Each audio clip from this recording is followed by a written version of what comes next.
Welcome back to the baseline.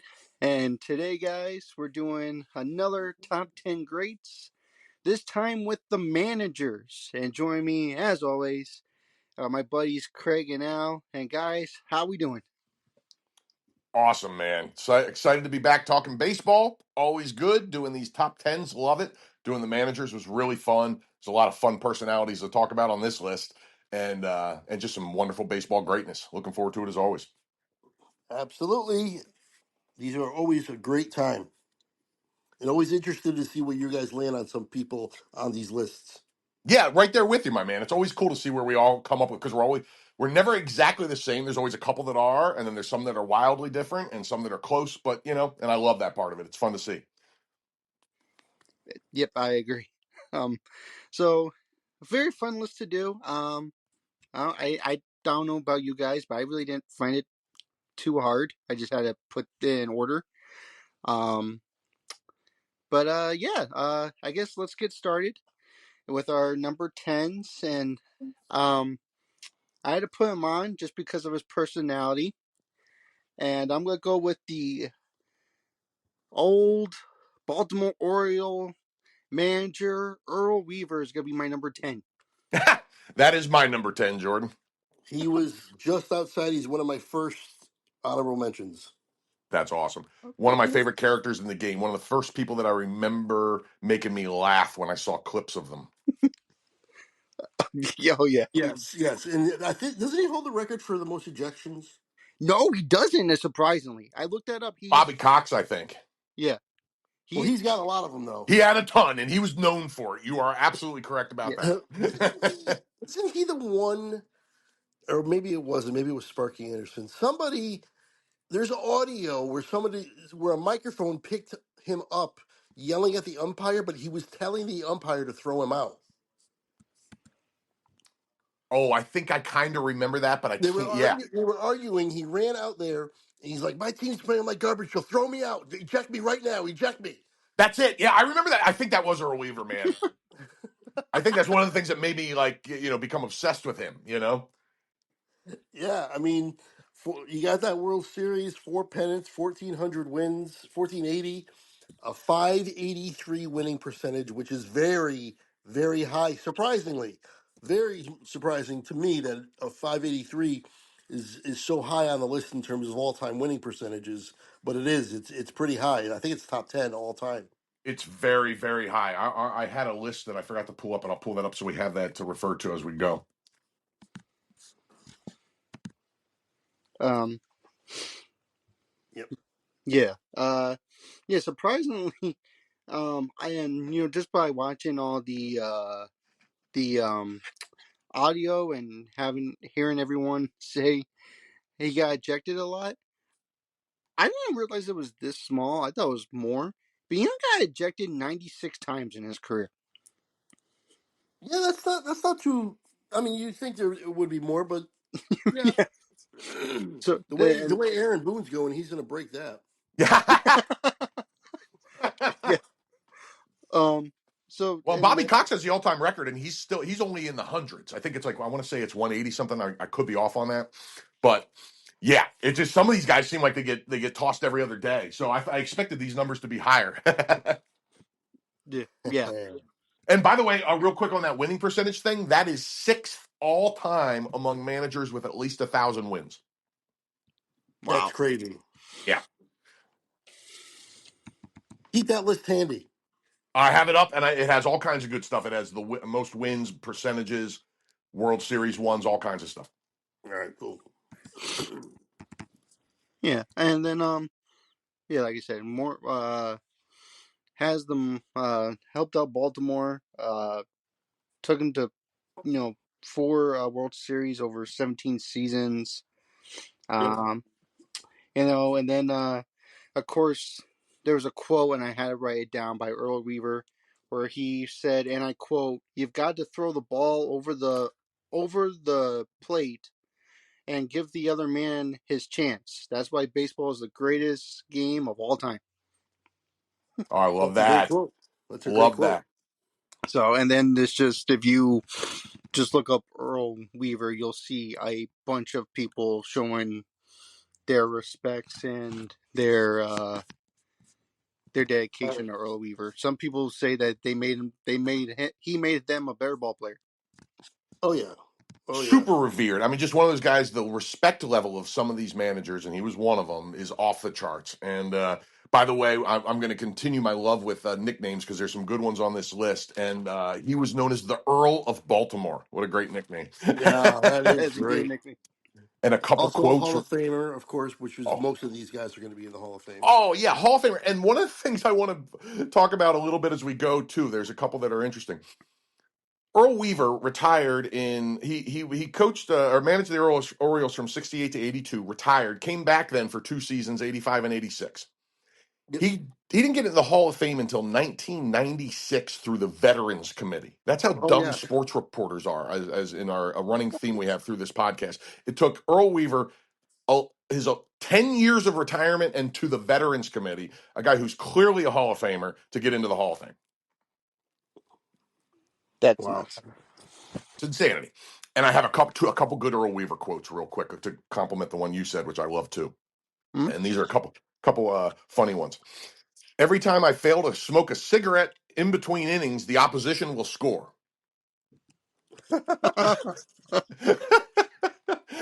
You forget that they used to smoke. I remember that. I forgot to mention when I talked about that Kevin Brown no hitter I saw out in San Francisco on the last podcast.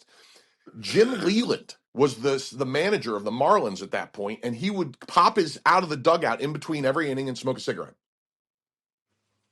Oh Wow. yeah, yeah. And that was 1997. That was about the end of it. But anyway, then the other great quote: "I've never questioned the integrity of an umpire. Their eyesight, yes."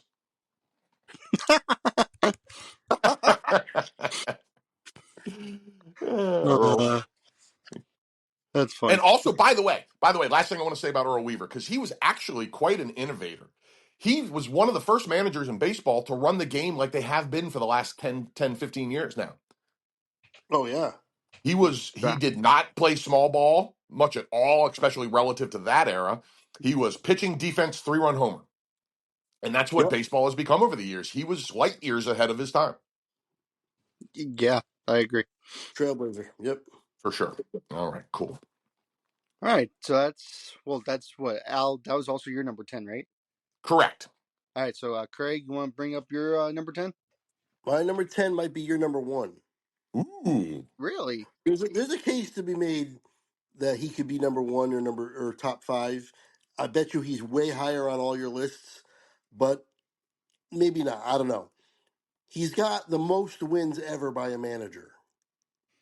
He's got 9 pennants and 5 World Series. So why would I put him at number 10? The reason why is because his winning percentage is 486, under 500, and that's Connie Mack. Yes, absolutely. He is, I believe I put him number 4. Yep, number 4. 3,700 wins, 3,900 losses. Yes, but he also did that for an organization that was paying about a nickel a season for 40% or 60% of the time he was a manager. Yeah, but he was part owner of the team, which is why he was never fired, and he should have been. He managed for 53 years. Yep, Yeah, yep, So with one team, that's the equivalent of somebody from the 70s, early 70s, still managing today. absolutely, absolutely. Yeah, yeah. And I That's don't take that as a insane. negative. To me, that's the super positive. yeah. No, yeah. The article I read said there were most managers would have been fired 6 or 7 times during his 53 years, easily. But Yeah, he but if he had a literally better owned owner that part. was spending money, then he would have had better teams. He was a part owner. That's what I'm That's saying. why That he. was a joke, That's Greg. why he. Oh. the Yeah, uh but the so crazy thing was when he that's why he started. never got fired, because he was the part owner. Yes, and also because he was one of the greatest managers of all time, and Yes, there's yes. no dispute of Yeah. that. You know what I mean? And if the only reason for him to get fired were seasons that the team didn't spend money, and yes, that was partly on him, but he was part owner. He was a minority owner for the vast majority of that time. He became majority owner towards the end, Yes. and um, So yeah, he's listen. I saw this guy all over the place. So having him at number 10, I have no quarrel with at all, at all. It was just the winning percentage. It was the 486 winning percentage for me. And That I really. totally get that. Totally get that. He was. I referenced seven different top whatevers. Everything from top 10 to top 25 or whatever I found. And Connie Mack was 9, 8, 9, 4, 2, 3 on those different lists. Wow. So yeah. So I get it 100%. So he was your number what? 4. And Jordan, was he on your list? Yeah, he was. He was actually my number 3. Right on. That's what I And said. you could I knew he was going to be a lot higher for you guys. yeah, this is your Nolan And that Ryan. makes perfect sense. That makes perfect sense. Connie Mack is your Nolan Ryan of managers, Craig. Not really. I don't have anything against him. I just don't like that winning percentage. No. Well, I say that because it's a similar thing with Nolan Ryan and his winning percentage. Yeah, that's true. I mean, he's over 500, but compared to some of the other guys way up on that list, you know what I mean? That's true. True. Yeah. Yeah. By the way, 2 different nicknames for this guy that I found were awesome. The most common one, I guess, was the grand old man of baseball. I Oh, mean, that's fantastic. what a nickname! And then the other one. Now, keep in mind, he was 6'1", which today would be tall, but not crazy tall. But he was also super thin, like Abe Lincoln. He was also known as the tall tactician, Oh, Oh, wow. That's all nice. which I right. thought was priceless. Oh, here's. And when he started his first year, he was part owner, manager, and treasurer. Wow. You Wow. imagine if Damn. like if Bob Melvin was the treasurer of the Diamondbacks? And Oh, here's. their second baseman. Yeah, that's freaking awesome, man. Oh, here's Oh, I something love it. interesting. I didn't know. I didn't know this. I just looked this up. I don't know why. This would have been interesting to learn about. He started his pro baseball career in Connecticut. Really? Yeah. What the hell's what was he doing in Connecticut? Was He. there a So apparently, he was. So he was born in Massachusetts, but played semi-pro baseball here in Connecticut. fascinating? Yeah, that guy was in baseball forever.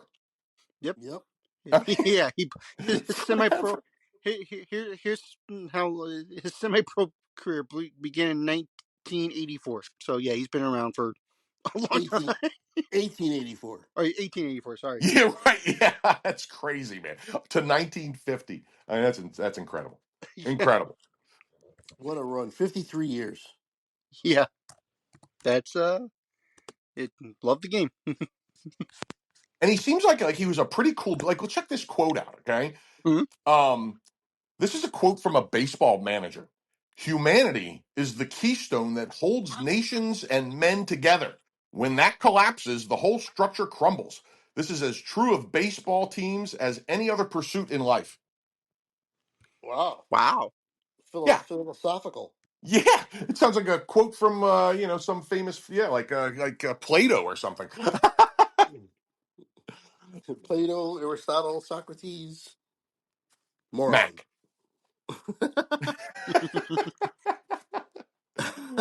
uh, That's awesome. All right. So that was So my number 10. Cool, yes, man. That was going to be an interesting discussion, and I was curious when it was going to come up, and it came up right off the bat. I love it. and they'll love those when we do that. All right. So number 9. He might be higher in your guys' list, maybe. But I don't know. I felt like number 9 was there, and I'm going with Joe Torre. He's gonna be my number 9. Okay. Okay. He's my number 7. So I'm right there with you. Right, pretty close. Okay. Yeah, he's my number 7. Okay. Craig? Oh wow. Okay. Yeah. I mean, he's 5th all time. Managed in 5 decades. Led the Yankees. I mean, we know that to postseason. In each of his 12 seasons, he was a manager for the New York Yankees. 10 division titles, 6 AL pennants. Manager of the year in '96 and in '98. And here's another interesting fact. I guess because my lifetime, I've always known Joe Torre as a New York Yankee. Managed for 15 seasons. He also brought the Braves and the Dodgers to the postseason, and so he ended up bringing his clubs to the playoffs 14 out of his 15 seasons as a manager. Yeah, he's I mean, and classy, like just just He only classy, managed man. 15 seasons. At least that's what it said. It might be more. Because he I have managed the 15 playoff appearances. yeah, he managed the Cardinals and the Braves too, and they didn't make the playoffs. So he had to manage more than that. Oh, my mistake. I wrote down the yeah. Oh, he My mistake. managed 29 years and made the playoffs 15 times. That's what it was. Yeah, okay. Okay, there you That's go. Sorry, my mistake. No worries, no worries. Yeah, No and problem. Yep. the tricky part with a lot of guys that managed the Yankees and other teams is that they were very successful with the Yankees and not so much with the other teams. So, and that's the case with Torrey, like a few other guys. But there's no doubt. I mean, he's tied for third all time in World Series wins at 4. He won 6 pennants. He won 15 playoff appearances. He is, by the way. Let me just click over to that column and make sure I have Yeah, the he's right got number here. 2,300 wins. Which I thank Yes. you, and that is 5th all time, which is what I was efforting to find there. Yes. And Oh, another okay. winning percentage of 538. Yes, Yes. which is good. Um. Not top 10, but very good. Okay. I found the mistake because I was trying to find the article. It was in his last 15 seasons. He Oh, led there you go. Okay, he led his clubs to the playoffs 14 times, that's Makes pretty sense. crazy. Yep, makes sense. Yep. and then also he's tied fourth for the most World Series as a manager. Yes, absolutely, absolutely. Yeah, yeah. I mean, one of the just he just exuded like class and cool. He was the perfect manager for them. And the funny thing is, for that team, because of all the personalities and all the people that they went through and all the great players, there's still an art to managing that and keeping level head, keeping calm. You could look at Joe Torre in the dugout, and you didn't know if they were up 15 to nothing or if they were losing 15 to nothing. And he had the same expression no matter what. Yeah, absolutely, man. No, there's something to that for sure. He was like a much more successful version of one of my favorite Phillies managers, Jim Fergosi. Yep, um, yep, who was just super cool. Every player that ever played for him loved him to death, respected the hell out of him, and he was always just this calm in the storm. yeah. It makes perfect sense. And the funny thing is, because I remember when they hired him, nobody wanted him. Like it was a big uproar in New York that what the hell are they hiring the Daily News or the Post, one of them, the back page headline was "Clueless Joe Yeah, gets the manager's Yep. job for the Yankees," because up until that point, not only was he been a manager who never went to the playoffs before, he didn't have a winning record. He was like a failed manager before he became the Yankees manager. Like he he was was not regarded. 89, 894 and 1003. Craig. Yeah, 200 games under 500 Yeah, when yep. he became the Yankees manager. Who hired him? George. George, Oh, it was George. It wasn't a GM. Nope. Okay, what made him? Do you guys know the story there? Because I don't know what made no, George see the no, hire there because it's one Um. of the greatest Well, hires ever. from what I've understand and just from what I've heard him say in interviews and stuff. Um. Originally, from my knowledge and what I've heard from him, he was actually originally supposed to be the general manager of the New York Yankees when Gene Michael was going to step down and be a right hand scout. man to George. Oh, okay. So he was going to be that. And then the other thing I've heard from him was that the other George said that he would have been a great fit, but then I also heard that he beat a lot of Hall of Fame managers for the Yankees thing. I guess they were looking for other people as well. Um, and George just He said must have that killed the interview. He must have killed the interview. Yeah, you're he right. must Right. No have. doubt. Yeah, because from what I've heard, the list of players who or managers that were supposed to take over before Tory was La Russa, Davey Johnson, and Sparky Anderson. Good Oh, jeez. Lord.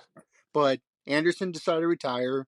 La Russa took the Cardinal job, and Davey Johnson went to I'm gonna say Baltimore. I think I don't Yeah, I think that was remember. Baltimore. Yeah. Yeah.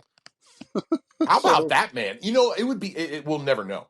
But how cool would it be to be able to just run back 15 years and put LaRussa there, put Davy Johnson there, put anybody else, Sparky there, whoever else you want, and just see what would have happened?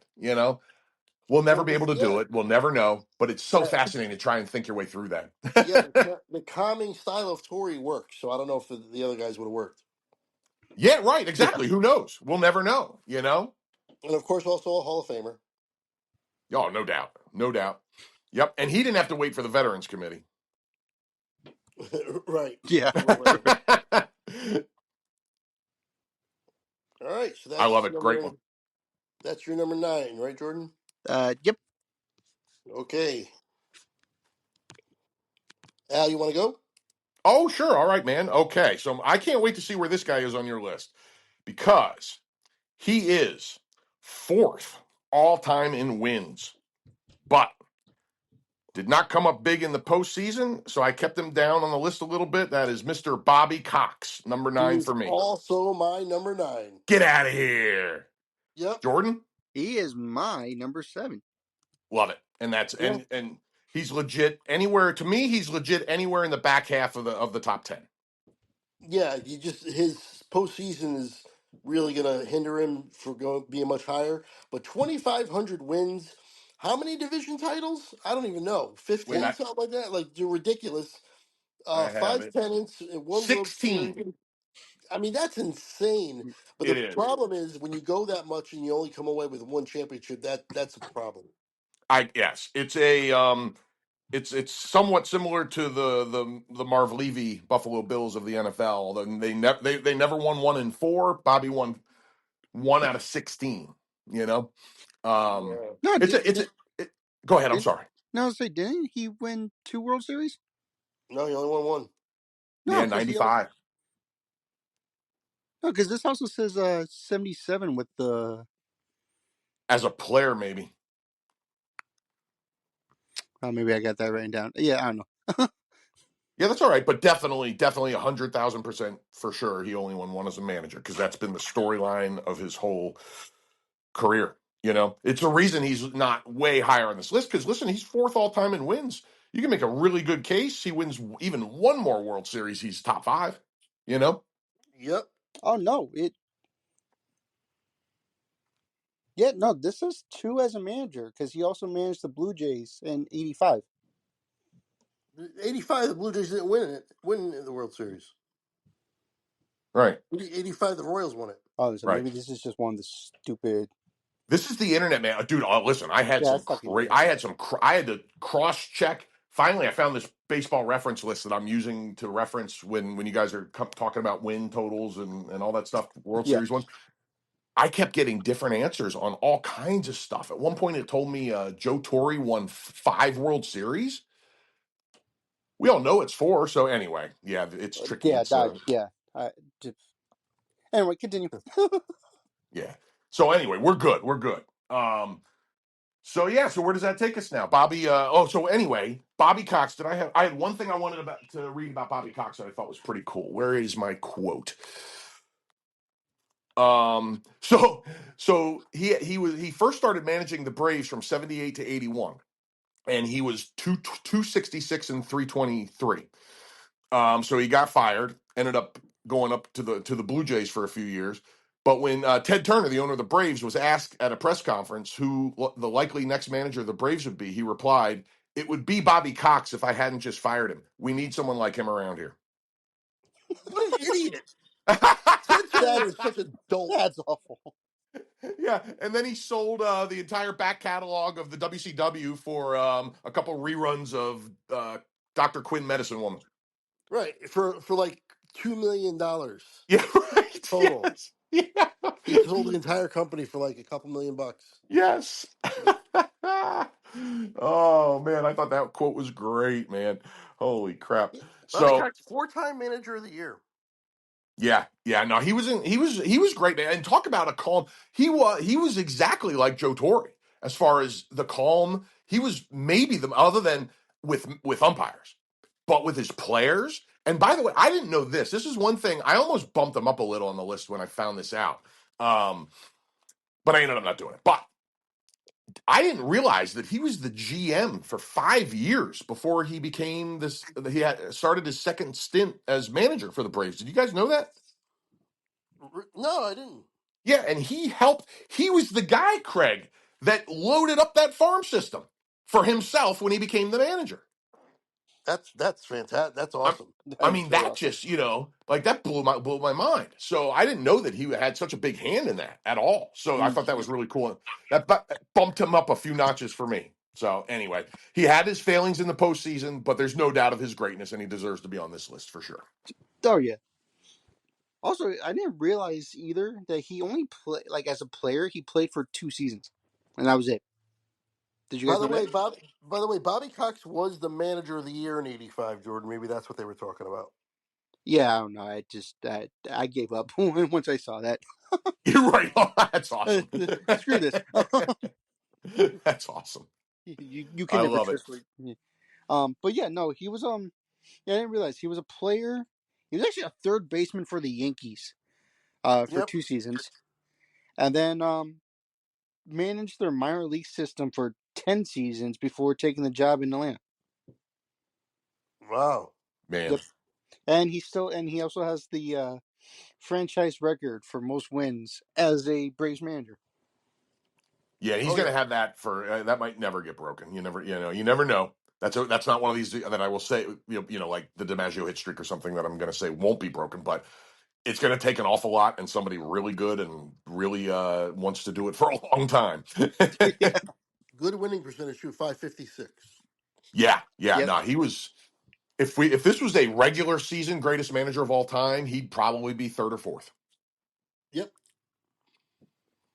Love it. Absolutely. Yep. All right, so who was that? Was that your nine, Craig? And is that what it was? Yep. Also my 9. Okay, that's Oh. right. Because I threw it out, and it was also your nine. That's right. Oh. Okay. So So Jordan 8. Yep. Um.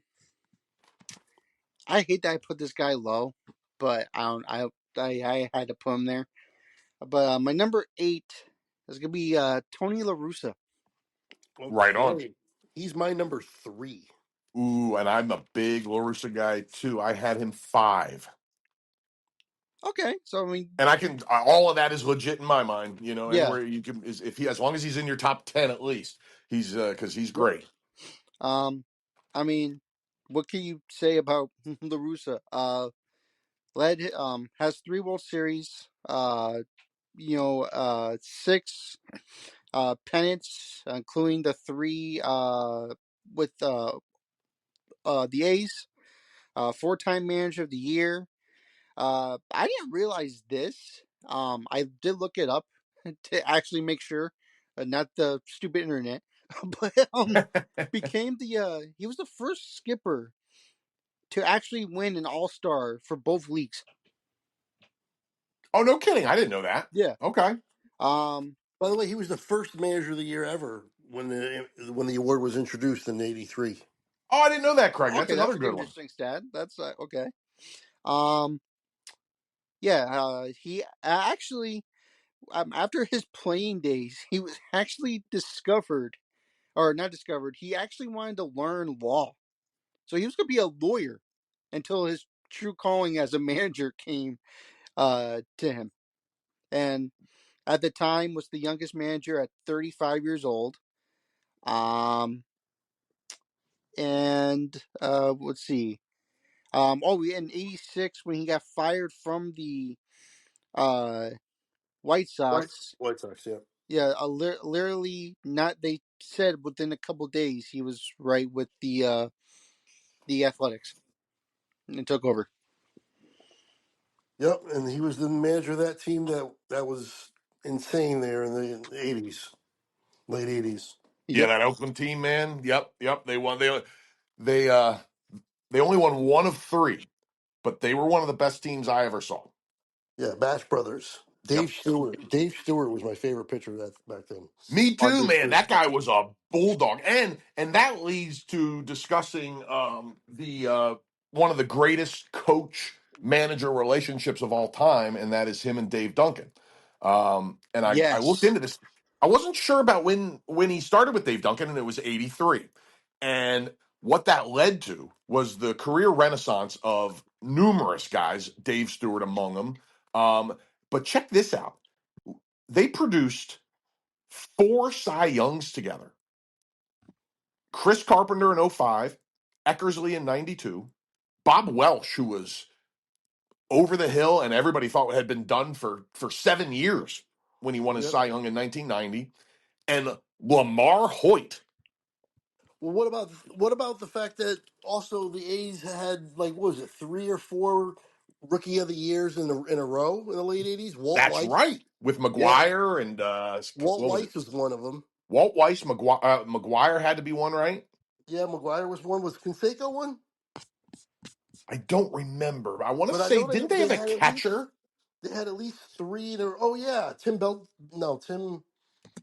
I forgot his name. But they had at least three in a row, and it might have been four in the like 86 to 90 or something. All four rookie of the year, I remember that now that you said it. or I maybe just can't remember three. who it was. But for sure, McGuire and Walt Weiss. I know that for sure because Weiss didn't deserve it. I remember, It like, was I remember when Canseco. he won it. I was like, "What the hell? Why are they giving it to him?" Yeah, because they thought he was the next Ozzie Smith, which he didn't turn out to be either Right. in the field. It was 86, 87, 88. It was Canseco, McGuire, Walt Weiss. Okay, so '89. It wasn't them. Yep. Yeah. Yep. Three in a row. Yep. Okay, okay. But man, that tandem, I mean, they got a Cy Young out of Lamar Hoyt. Let me say that one again. Because Jordan, do you know who Lamar Hoyt is? I remember him because I was collecting baseball cards when he won the Cy Young. But if you I've ever, heard. I've heard of him. I just it, never really looked up. Like that. yeah, you've probably seen his name on Cy Young list because you're an awesome baseball researcher. Yep. But he's not a guy like he had. If you look at that year, he was like 24 and 10, had an ERA in the mid threes, a really good whip. But was never that good before or again. But this is the kind of stuff this duo did with pitchers, man. It was magic. Those Yeah, two. Yeah. And yeah, like he's definitely up there as like one of the great what is he managers of on all that? time. What is he on that list for wins? Oh yeah, I'm glad. Thank you because he is way up there, my man. He's got 2,800 wins. He's number two. Yeah, 2,800. By the way, how crazy is it that the leader in wins has, which is of course Connie Mack, has almost 2,000 more than him. Isn't it just 1,000? Oh no, I'm sorry, 1,000 more than him. Yeah, I'm yeah, yeah. sorry. Okay, cool, cool, cool. But that's crazy. That's Yeah, a still 100 1,000 is wins a crazy. year for 10 years to pass him. Yeah, Yeah. but That's that's what happens when nuts. you manage 53 years. You're right, right.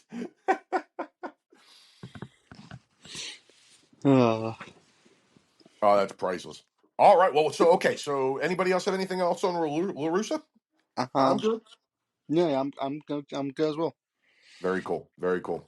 All right. And I said he was my number five, and Craig, he was your Number three. nice. Okay. Okay. Okay.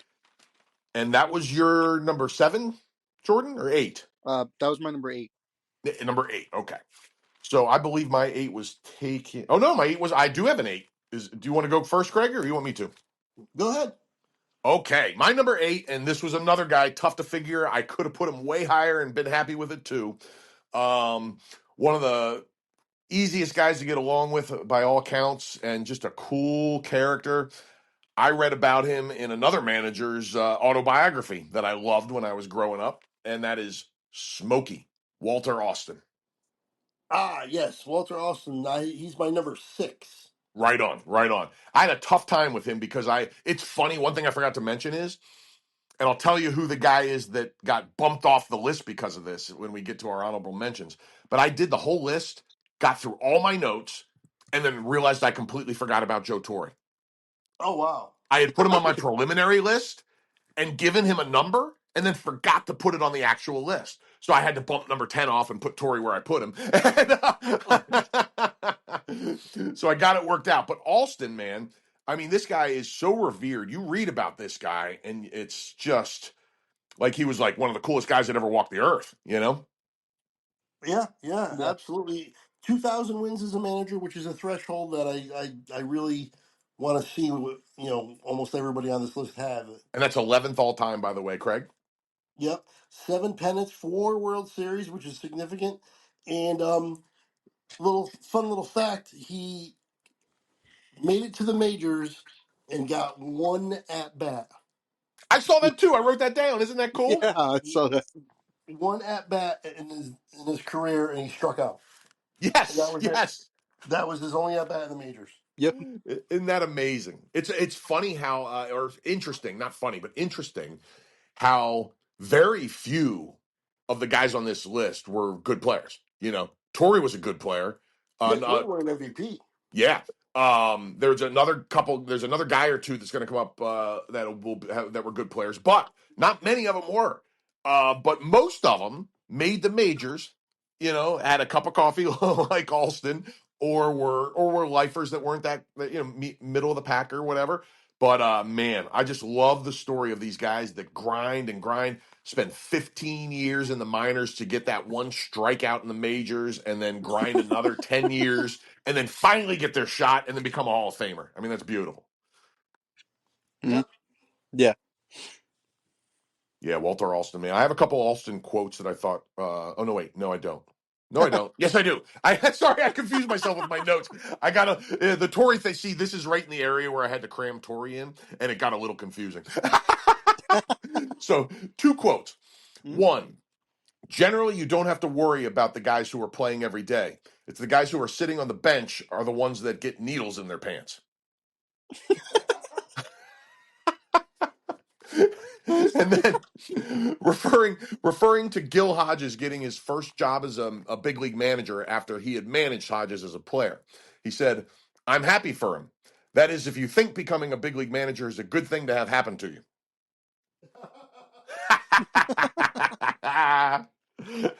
Oh, that's funny. Yeah, I didn't know. I had never. I don't remember reading Walter Alston quotes when I was young. I didn't know he was funny too. That's freaking awesome. So yeah, and by the way, he's one of the guys tied with Torrey with 4 World Series wins. Yes, I saw Yes, he that. is. And he's also responsible for the only World Series from when the Dodgers were in Brooklyn. Oh, that's a great call. Great call. 55, right? Yep. Yep. Great call. Yeah, he won 4, lost 3. You know, so he made 7 World Series and was over 500 in the World Series. Very impressive. 558 win percentage, which is 13th all time among people that with over 1,000 wins. Yep. Oh, by the way, now check this out. Walter Alston. Does anybody have his last year as manager? I believe it was 75 or 6.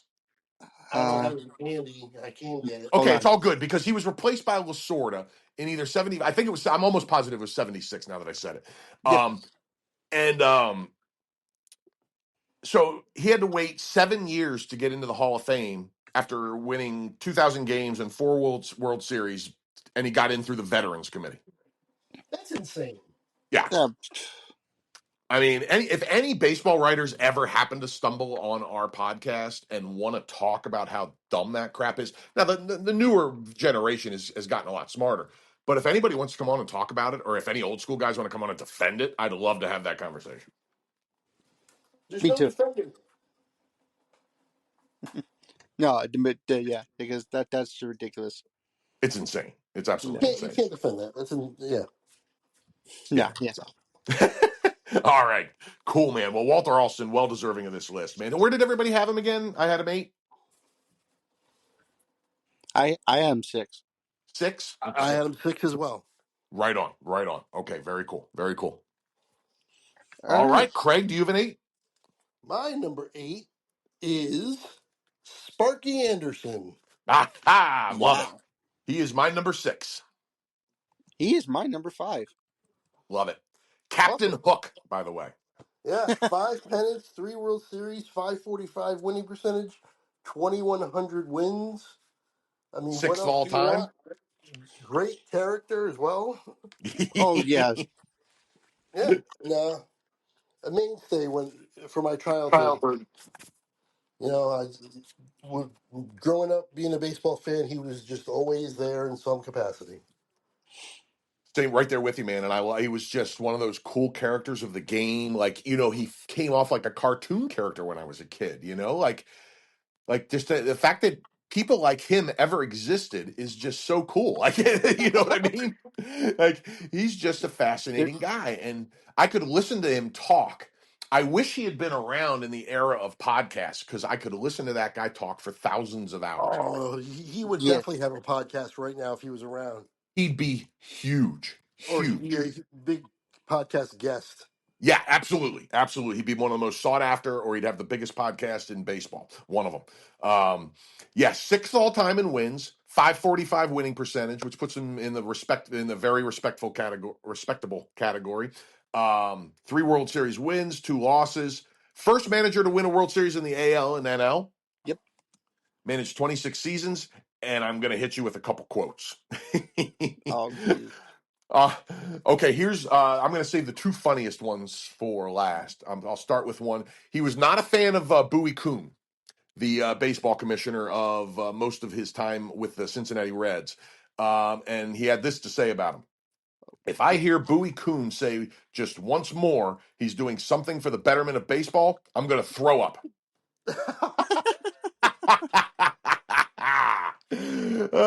About on the DH, he said, I've changed my mind about it. Instead of it being bad, it stinks. Oh, big difference. Now, the 2 really funny ones, man, this one made me laugh so hard. Talking about Jose Canseco. He's built like a Greek goddess. Goddess. Goddess. And this is my favorite. And because he was known for being very casual, he was the opposite of Connie Mack, who managed every game he ever managed in a suit. So he said regarding that, me carrying a briefcase is like a hot dog wearing earrings. What? Yes, me carrying a briefcase is like a hot dog wearing earrings. You heard it correctly. Oh God, what the hell? And honestly, I could do another 20 minutes on Sparky, but I'll cut it there. We probably could, yeah. Also, here's an interesting fact. And then we could move on. To this day, he still has the most wins in both Reds and Tigers history. Oh, wow. Yep. That's cool. I didn't catch that when I was researching. That's awesome. Yep. Yeah, I mean, to do it with 2 different franchises, that's the mark of a good manager, obviously. No doubt. No doubt. Yep. And it wasn't like he like just rolled into existing awesomeness. You know what I mean? No, Yeah. nope. Yeah, I'm a So, big Sparky guy, man. I mean, you could have put him. I just as far as my love for managers, he might be number 1. I mean, he's in the conversation for number 1 for me. Yeah. oh yeah. I knew him mostly when I was growing up as the Detroit manager. I Me knew too. he managed Cincinnati, but it was Yeah. for me. He was the Detroit manager. Me too, Craig. Yep, it was that. It was Where's the yes. the Kirk Gibson Detroit Tigers Yep. and the Yep. Lou Whitaker and that and all those guys, Alan man. Trammell. Yep. Yeah, yeah, absolutely. They were great teams, man. He Actually, Chet Lemon too. Didn't he just die? Chet Lemon, that's right. Absolutely. Good And he just call. died, like I think yesterday. Yeah, rest in yeah. peace, Chet Lemon, man. He was a great player. I know, and a great name. Chet Yeah. Lemon. Um yeah, and also he has like a lot of legendary moments as well. Sparky. Like one of my favorite actually this is how I got introduced by Sparky. Was when he actually passed away, and they were showing the game with Detroit and San Diego, and I think Goose Gossage was on the mound. Kirk Gibson's up to bat, and all you hear is is um, Sparky Anderson yelling at Kurt when the pitching coach was talking to Goose, and all you hear him just screaming. He's like, Kurt, Kurt. He's like, they don't want to walk you. And then Kurt Gibson hits the home run, and he's just doing the F bomb, and he's like, yeah, they didn't want to walk you. So I'm like, oh, okay. Oh man, yeah, Sparky man, he's a gem. He's a gem. What a great manager. Yeah, it would have been like, I mean, it would be so fascinating. He's one of the guys that it would have been really fun to see what he would have done if he had gotten that job instead of Torrey. You know, like he would have been my second choice for that job. You know, in retrospect, you know. Yep. Right. Well, I don't know because LaRusso was in that mix too. Never mind. They're all great. They would have all been great choices. Never mind. Sparky. Now that I think about it more, Sparky might be the manager that told the umpire to eject him. Man, I Was can't. that I'm going to Hudson? try and find that. The next, I'm going to shut up and just see if I can find that. Well, Jordan, that was my number 8. So do you have a 7? No, my 7 was Bobby Cox. Okay, because my 7 was Joe Torre. Al, do you have a 7? My 7 was Tory also. Okay, so I'm almost set with number 6 as well. I had Alston. Me too. I had Austin as 6 as well. Al, you have a 6. Let me see here. Oh, my 6 was Sparky. All right. Okay, so you guys got a 5 because my 5 was Sparky. Oh, I love it. Mine was I Tony do. LaRussa. Well, I do have a 5. Hey, Okay. let's go. I'm wondering if anybody has them on their list or even on their honorable mentions. Oh, I'm interested here. Okay. Me too. And I think Al, you might have looked at him at least. Okay. He's got a 683 winning percentage, highest on this list, highest of all time because it's in the Negro Leagues. Vic Harris Yeah. Yep. is my number 5. He That's won a great one, man. He won 7 pennants and 1 World Series. He had a 683 winning percentage. Like I said, he didn't even manage 1,000 games, but I had to put him on the list because of that ridiculous winning percentage, and it's the highest by a mile. Absolutely. And yeah, and again, we suffer from lack of Yeah, actual the information tracking. was very tough, but the But the wins, he was information pretty that's there consistent. is mind-boggling. Right, so I had to put him on there. No, I love that. He was one of my honorable mentions. I didn't know what to do with him, and I'm glad you put him on the list because that was that.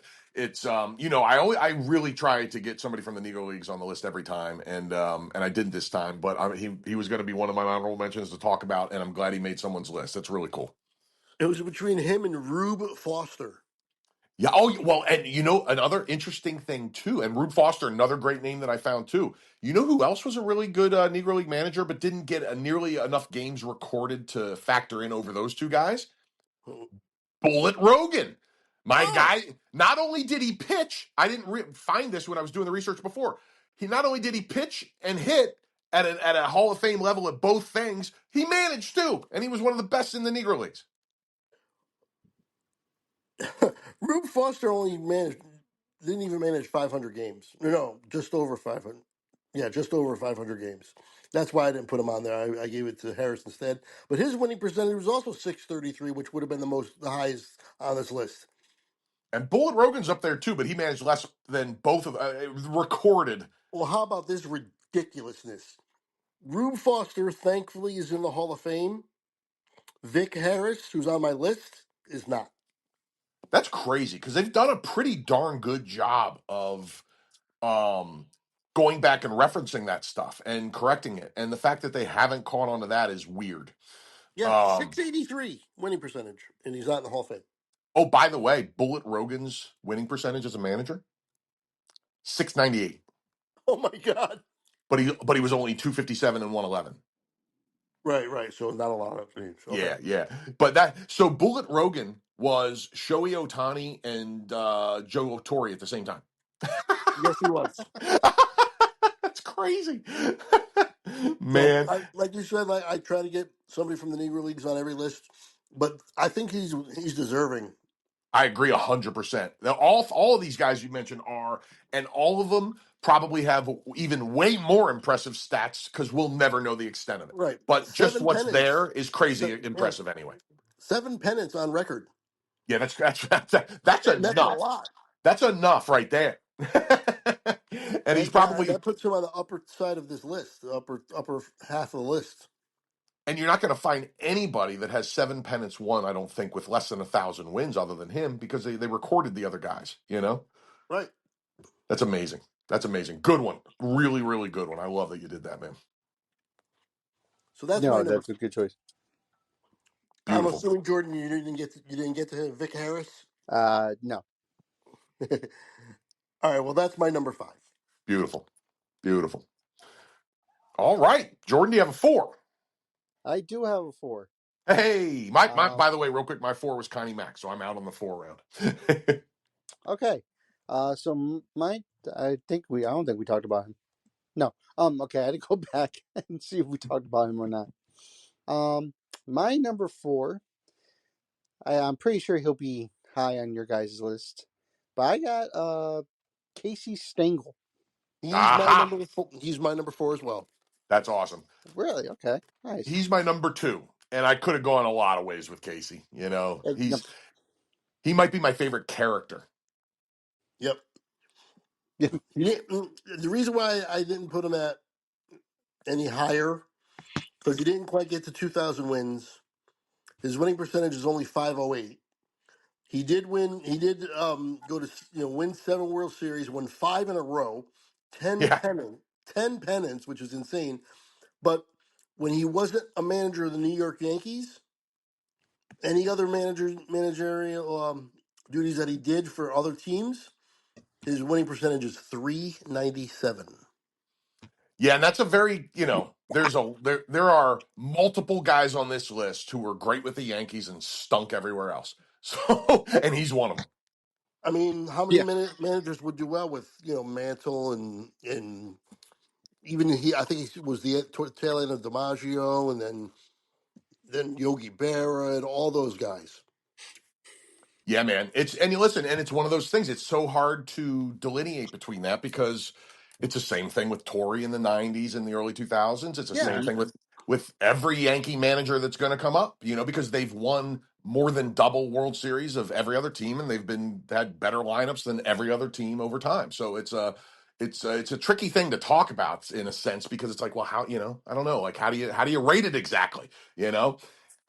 Is Sparky Anderson more impressive, taking two franchises to World Series that had no real track record of greatness than any of these Yankee guys? I'm not really sure. I don't know how to freaking rate it, man. But you can't deny 7 World Series wins and no, 5 in a row. So yeah, that's why he's my number 4. He's right there.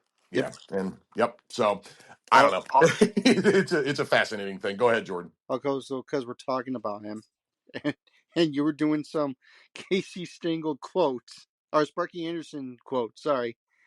Here's another one that he said. Actually, here's two that he said about Casey Stengel. Number one is, I don't believe a manager ever won a pennant. Casey Stengel won all of those pennants with the Yankees. But how many did he win with the Boston Braves and the New York Mets? yeah, Yeah, Spark. Another reason I like Sparky a lot is he has very similar thoughts on managers as me. Yep. He completely understands their importance and where it falls in the line of things.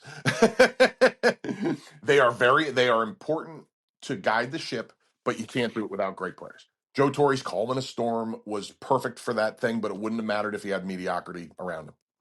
Yep. right. Yeah. And he did with the Braves and the Cardinals, and he didn't do anything with it. And he was 200 games under 500, like we talked about earlier. So yeah, so it's fascinating. It's Another fascinating. example of that. How about this? Do you have on that list that you have? Is there like a winning percentage list? Yeah. Hmm. I bet you this guy's probably top 5 all time, and we definitely don't regard him in high regard. And that's Aaron Boone. Oh, he's I noticed him. He is. His winning percentage is 585, which is higher than everybody I have on my list except for 2 guys. He would be third in winning percentage on my list. if you narrow it, well, he doesn't have 1,000 wins yet, so I have to include people that also don't have 1,000 wins.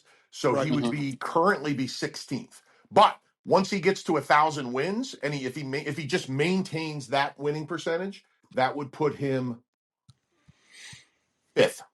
Yeah. Top five. Yep. Yeah. Well, you 585. know what Because modern that's manager is significantly ahead of him? Dave Roberts. Boom. Wait, 628. Yeah. But again, he's got this super team. So how much of that is him? Exactly. And now, oh, I want to bring what this is. Okay, this is the right time to bring this up, I think. So you brought up, you got me thinking, Craig, doing the football thing, or I'm sorry, not the football thing, the last top 10 thing, talking about great individual seasons. Yeah. You got my noggin rolling there. And there is one season where a guy didn't even win the World Series that I'd like to throw out as having potential as one of the greatest jobs a manager ever did in the history of baseball. And that is Joe Madden with the Tampa Bay Rays in '08. Yep. The New York Yankees led the baseball in payroll that year at $209.1 million. The Rays were 29th at $43.8 million. They played the Phillies in the World Series, who were 12th at $98.2 million. And if you go back and you look at that roster, there are maybe three guys you would want on your team: Yeah. Longoria, Zobrist, and I forget who the other one was. Carl Maybe. Crawford. Yeah. Maybe a pitcher too. Yeah, I think Matt Garza was their ace. Oh my God. Wait, Yeah, what year? '08. Look up that roster. It's garbage. Did but I would also consider BJ Upton. If you like 230 batting averages and Yeah, but 210 strikeouts a like year. he was good like defensively at least. Yeah. Was Okay. Price not on that, or did he debut a year before, a year later? Price. Oh, David Price. No, he wasn't. He might have pitched out of the bullpen in that World Series. I think he did actually. That's where he became a star. Is because he was so Yeah. good in the playoffs and the World Series. Yeah. But he wasn't on the regular season roster. They brought him up in September and he pitched out of the Okay, bullpen. yeah, I just wanted to make sure. Yeah.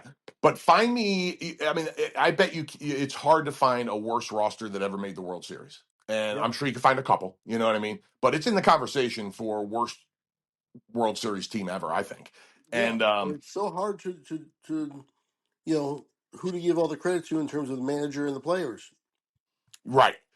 And now when you look at all these Yankee teams, and it's like, okay, they guided and all these other great teams, like Connie Mack's early A's teams, for instance. They were dynasties and before he sold them off, or Yep. whoever was full owner at that time.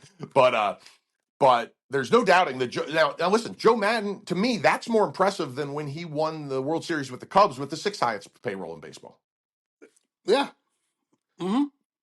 So I don't know. It's fascinating to me. It's an interesting conversation. Now, I don't know. You're never able to figure it out because there's yeah, no way to. no, because I was saying, are you also going by like most wins that year, or just the team all around?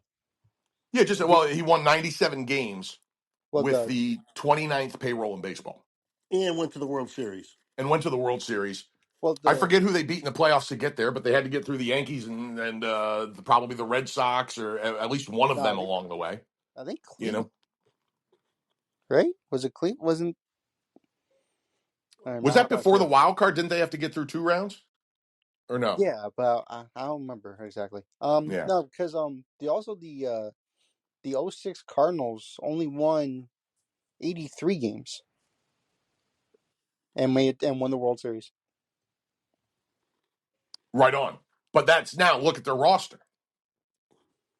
Well, I mean, I mean, yeah, I can tell you already right off the bat, they had two better pitchers on that team, and Adam Wainwright and Chris Carpenter than Tampa Bay had on their entire team. Yep. Either way, they're both bad teams that not bad teams, but both teams that overachieved. Right. And right. by the way, I bet the Cardinals, despite that record, I bet their payroll was top half of the league for sure because they always were. Yeah. Another factor in making Madden better. So anyway, I just want to bring that up because I really you got me thinking about that last pod, Craig. I thought that was a cool angle you were taking, and there's no way I was going to put Madden in the top 10 because he didn't do enough in his career. But Right. that one season is mind-boggling to me. Yeah, that's a great job by him. Cool. So where does that take us now? Where are we in our? Did we do all our fours? I think right. Yeah, because Jordan's four was Stengel, and so was mine. Okay. So Jordan, do you have a three? Hold on. No, my three was Connie Mack. Okay. Craig, you have a three? My three was Tony La Russa. Aha. All right. Well, then I guarantee. Well, I won't guarantee, but I'm pretty damn sure that this guy is going to be either two or one on your guys' list.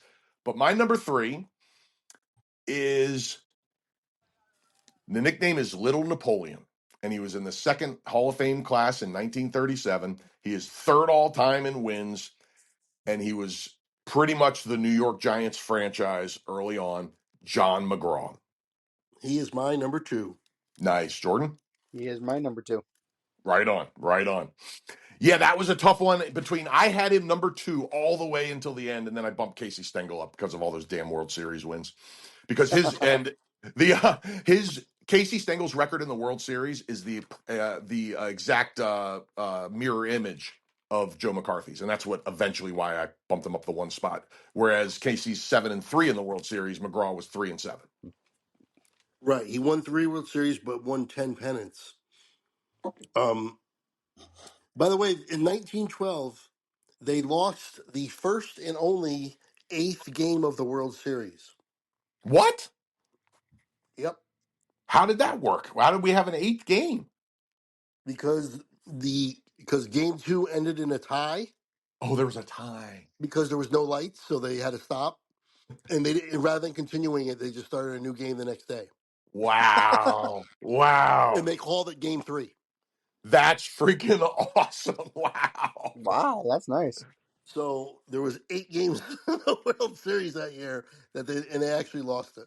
That's Um, freaking great. Oh, 1912. well, let And me piggyback on that, Craig, real quick, because he also was part of another really crazy World Series footnote. His Giant team won the pennant in '04, but he refused to let them play in the World Series because he hated Ban Johnson, the president of the American League. yeah, So they did went you to the guys World. know there was no World Series in '04? Yeah, I knew. Yep, I read that too. Yep. And that's because of John McGraw saying, hey, because Ban Johnson had ridden him hard. He had coached the Orioles in the American League for a season or two, and he had been suspended and fined repeatedly by Ban Johnson. So Ban Johnson then became the president of the American League when they merged the two leagues together. And old John McGraw didn't want anything to do with him Wow. to the extent of Yeah. sitting out a World Series. Wow, I didn't. Okay. Yeah. Did you guys know this? First manager to win 4 consecutive pennants in either league from 21 to 24. Oh, wow. No, cool. Good stat. That's a real good stat. He has 815 more wins than losses, which is the most ever. Fourth all time in win percentage among managers with 1,000 or more wins, And he's got 586. 2,700 wins. This guy is so impressive. You read, and he gets more impressive the more you read about him. He developed a massive amount of strategy in the game. This guy helped innovate the squeeze play, the hit and run, platooning players, and something called I tell me if you remember this term, Craig, because I kind of do and kind of don't. The Baltimore chop. I've heard of it. I don't know what it is. What it is, just picture Willie McGee and Ozzie Smith in the '80s hitting the ground balls off the AstroTurf. Oh, okay. Yep. Yep. They did that back in the day when he was playing and then managing in Baltimore to the point where it became such a big thing. They would try and bounce it high to mess with the fielders off the crappy field, and they would purposefully add concrete chunks, little bits of concrete into the field, so the Baltimore chop would bounce higher. Wow. Wow, that's nice. Yeah, man. Connie Mack. who we already discussed and was on this list and is, the grand old man of baseball, or whatever that freaking awesome nickname was, right? This is what he says about John McGraw. There has been only one manager, and his name is John McGraw. Oh wow. How Nice. cool is that, man? Yeah, I thought that was awesome. And two other quotes from him, real quick. One, nope. Dang it. I beautiful minded myself again. This is Casey Stengel. Never mind. Oh, that's what I wanted to say. This guy was the greatest player on this list, and it's not even close. Yeah. Yeah. I maybe Joe Torre can make a case because he did have the MVP season, but he didn't have a very long, great career. But check this out. This guy, John McGraw, had a 334 lifetime batting average, 436 stolen bases, an 876 lifetime OPS, and a 45.7 WAR. Oh yeah. Oh, wow. Nice. By far. He was great. He was a great player and one of the best managers of all time. And, maybe some bonus points for not doing it with the Yankees. Yeah. Was he player Yeah. manager early? Yes. Yes. Yeah. While he was with A the lot of Orioles. these old time guys were player managers. Absolutely. And he became strictly a manager after, I think, 2 or 3 years of doing that with Baltimore, I think is what it was. A lot of those older guys did. A ton. That's why when you look at, because I was trying to find, Jordan mentioned earlier about how Tony La Russa was the youngest manager hired at the time at 35. I tried to confirm that, and it turned into a nightmare because I was getting guys that were hired at 23 in 1887 because they were player managers. So I just gave up the whole pursuit. Oh, yeah, that would be interesting. Yeah, right. So yeah, this guy's one of the most impressive guys in the history of the game. He really is. You can make a case for him number one, but just because of the World Series wins, I went with two guys over him. But you can put him anywhere in the top 3 for me. Yeah. No, I agree. And, yeah, just a very good, respectable manager, at least from what I read.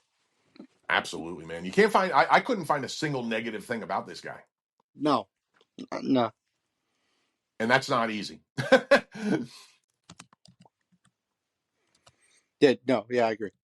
It 1,000%. Also, I didn't realize, too, when he took the, oh my God, why can't I think of it now? Oh, yeah, when he was with the Giants, they only had 2 losing seasons. Wow. Yeah, My God, and he managed. From 02 to 32. yeah. That's a So, long time to only have 2 losing seasons. yeah, That's freaking amazing. no, Amazing. yeah, it really is. I mean, they count it, like 26 seasons because he was also like a player manager, I Mm-hmm. guess. But still, to have 2 losing seasons, you you're you're never gonna see that again. That's astonishing. Yeah, he's something else, man. No, just one of the most respected guys in the history of the game. Period. Yeah, yeah, It doesn't get any more respected than this. Maybe as respected, but no more. I agree. Yeah. I love that. Awesome. And I have a favor to ask because when we did Casey Stengel, I missed a page. Do you mind if I throw 2 Stengel quotes at you before we move on to our next spot? No, go ahead. Awesome, because I really like these two. On his managerial strategy, Casey Stengel said, "Keep the 5 guys who hate you away from the 5 guys who are undecided." And here's a good one. This one could have been Ricky Henderson. These guys might have been brothers from another mother because check this one out. There comes a time in every man's life, and I've had plenty of them.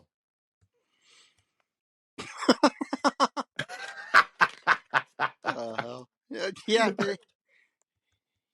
he definitely was Ricky Henderson before, like Totally. in a different lifetime. Casey be Casey. Yeah, honestly. Oh, Oh, and the other big Casey thing that I forgot to bring up too, is this is one of the coolest things I've ever heard.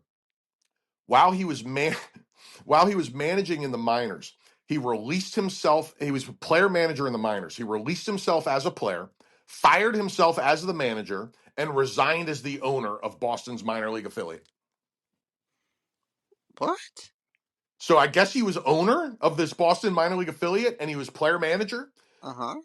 So he fired himself as a player, a manager, and sold the team all in the same day. Okay, that's the weirdest thing I've ever heard. We've done some. We had some weird guys on this podcast. Yeah, and last thing on Casey, he was in maybe in the more comparable to the Joe Torre category of good major league player. He had a 20.2 WAR, lifetime 284 batting average, and a 7.66 OPS. So he was one of the better players on this list. Not in the McGraw category, but pretty good. Yeah, yeah. Nice. All right, that's I had to get in all my Stengels because he's such a character. Yeah. Oh man, that was funny. Um.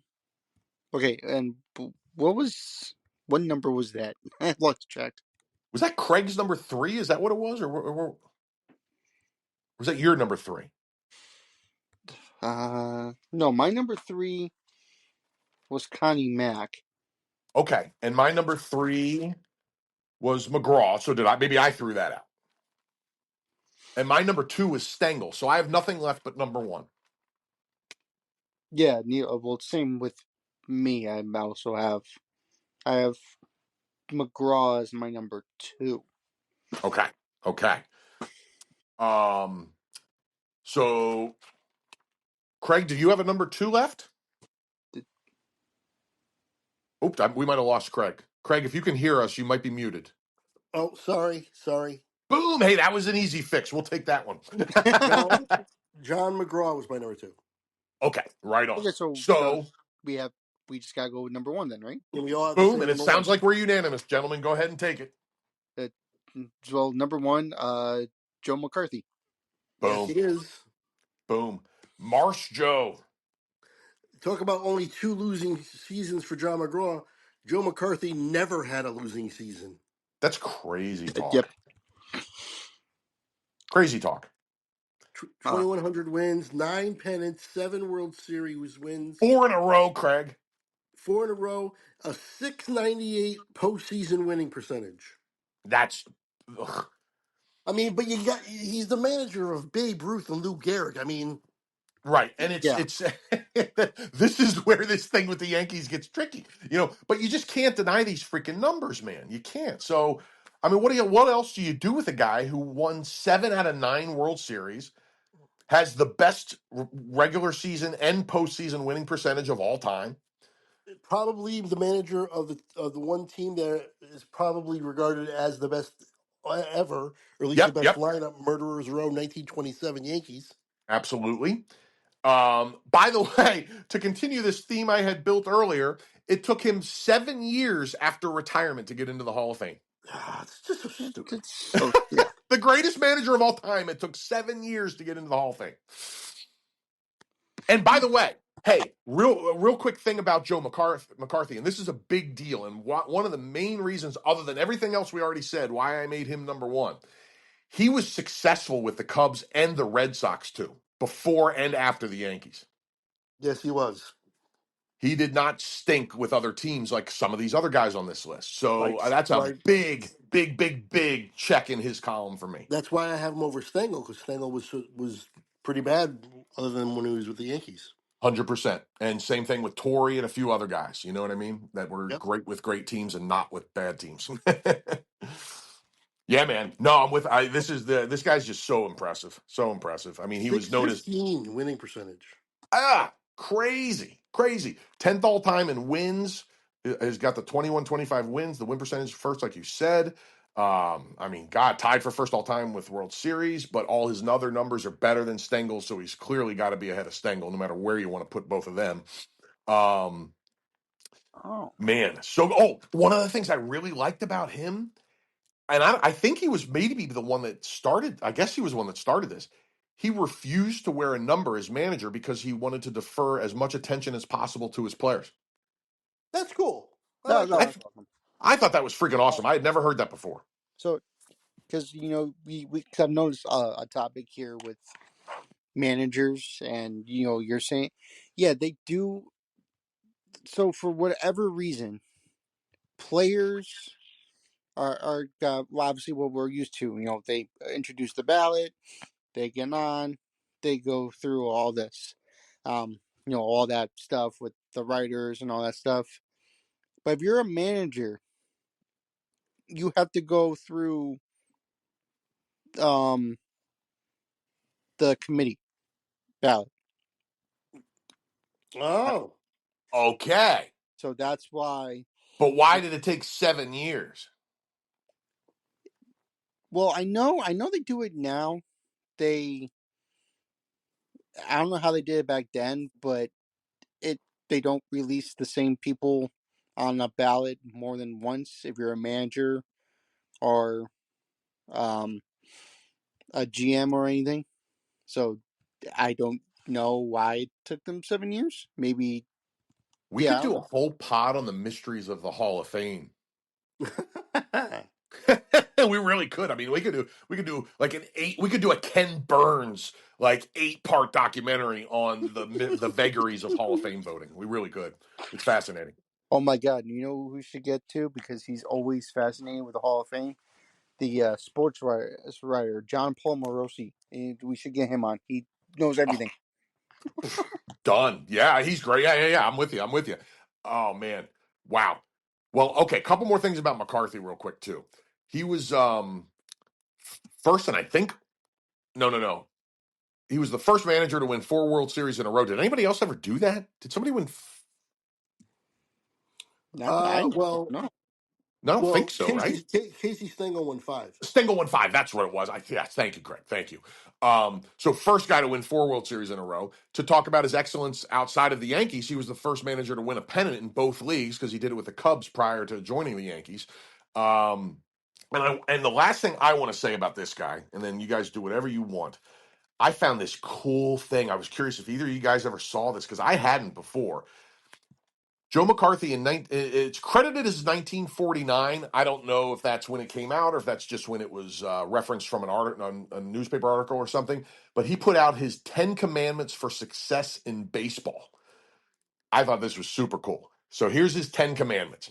Number 1, nobody ever became a ball player by walking after a ball. In other words, hustle.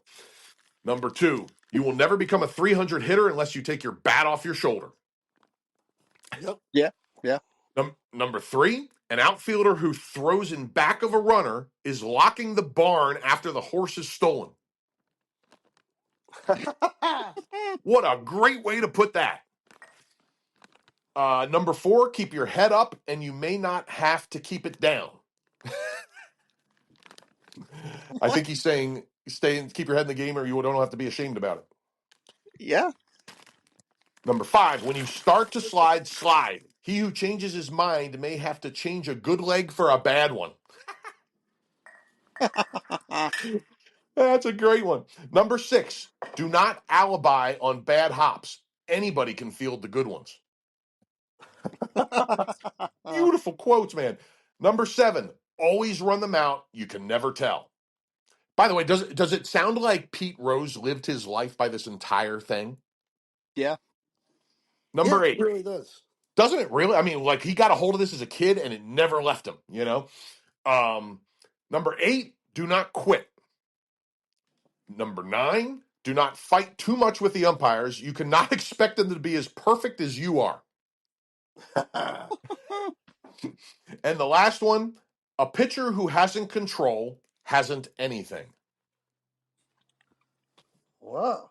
Yeah. Wow. Well, that's all true. Yeah. That's true. I'm going to print that out, laminate it, and put it in my wallet. Yeah, because Yeah. those are words to live by. They really are. I mean, they should have been handed out when I started my minor. I did not make the minor leagues. My little league baseball career. That should have been handed out when they were showing us how to throw and catch. Yeah, I agree. that's a good one. Um, Beautiful. yeah. Well, that's all I got on Mr. McCarthy. If anybody else has anything, or if you guys want have Um, time for a couple honorable mentions or whatever you want to do, Jordan. yeah. Well, a couple of things on McCarthy. All time uh Yankees win manager in franchise with 1,460 wins. And Uh, that's no small feat in that franchise. no.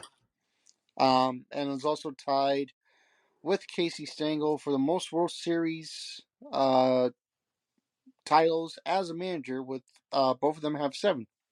Yep. Yeah. So and then he also, when he retired at the time, had a record of 30 wins in a World Series game, which I thought was pretty cool. 30 World Series games won as a manager. Yeah, like That's pretty yeah, cool. yeah. So Nice round number too. You're yeah, right, right. right? Man, that's But amazing. That yeah, really is. that's my stuff on McCarthy. Incredible. There's our number one manager of all time, guys. Yes, it is.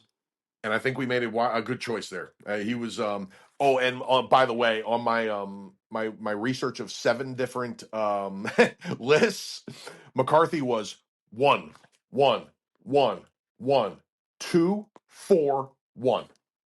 Yeah. Yep. Wow. Now I don't know what maniac put him at number 4. So that list I didn't like a whole lot, but Yeah, that is a maniac. 100%, 100%. So yeah, but awesome stuff, great stuff, guys. I mean, that was a really cool list. We had some interesting differences and a lot of similarities and fun stuff. Yeah. No, that was Yeah. good. I Uh, have a few honorable mentions. yep. I was Me gonna say. too. Yep. No, I do as well. Well, the Awesome. first one Whoever wants to go first, go right ahead. I want to mention Miller Huggins. Yeah, was one of my big ones for sure. Yeah, he was tough to leave off the list. It's just that he only didn't have 1,500 wins. But other than that, he had 6 pennants and 3 World Series.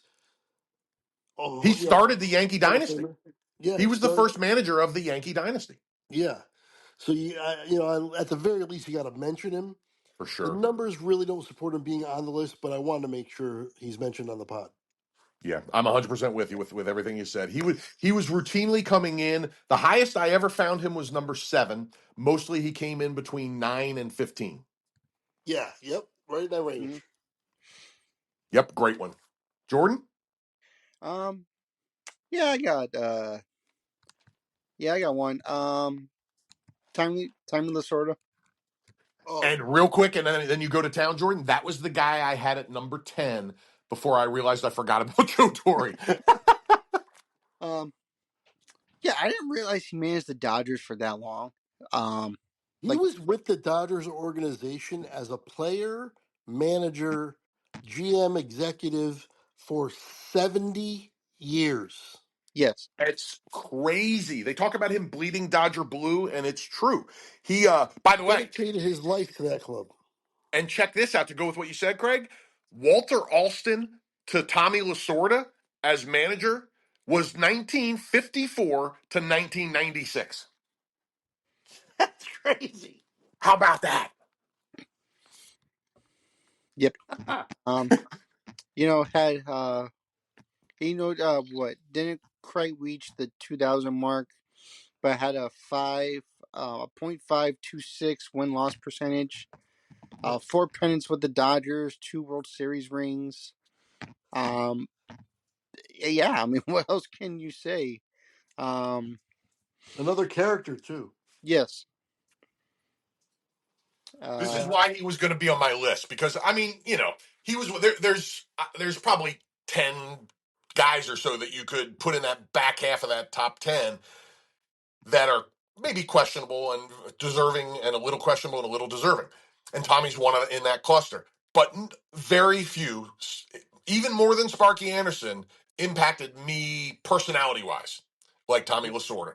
I Yep. mean, we talked about the baseball bunch when we did the catchers a long time ago because that was Johnny Bench's show. But Tommy Lasorda was as big a part of that to me as anything. He was the dugout wizard. Yep. Yeah, I agree. And if yeah, anybody hasn't seen the Dugout Wizard, go check it out because I think he was like popped on the screen like like bodiless, if I remember it. Maybe not, but he wore like a crazy sort of wizard turban thing, and he would impart sage advice on these young little league players. It was great. And Tommy Lasagna was the nickname, by the way. Yep. There was no manager in the history of baseball more concerned with celebrity. Did you ever see the time when in the All Star game where he was at third base coach and the bat broke and he fell down? He Yes. fell backwards. yeah. It That was. was I mean, I'm glad he was okay, which is why it's funny.